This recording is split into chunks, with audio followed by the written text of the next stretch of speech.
Hello, hello! Welcome po sa Jim's Cooking. Kahit maulan ng panahon, mag-iihaw tayo, gagawa tayo ng paraan.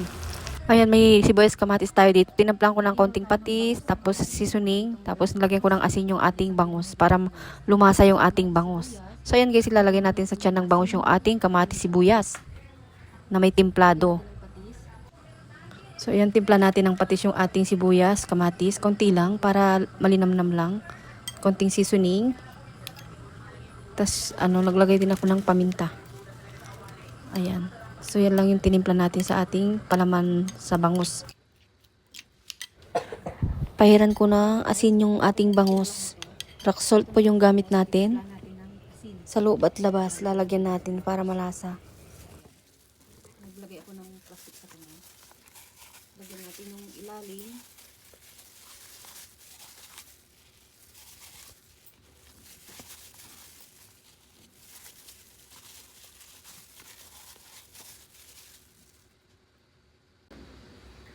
Tapos itong bangus natin, lalagyan natin ng kalamansi.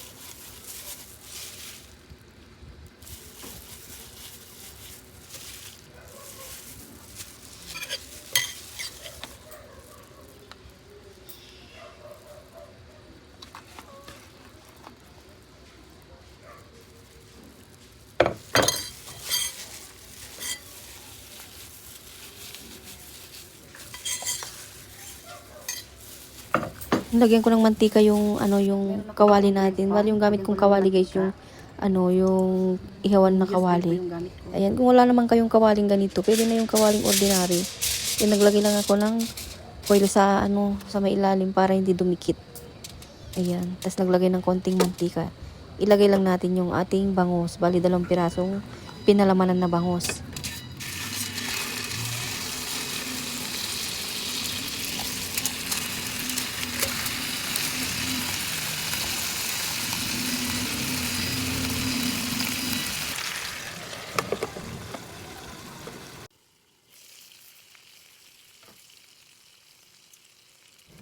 So ngayon, check natin at babalik rin natin. Kahit naglagay na tayo ng mantika, dumikit pa rin siya.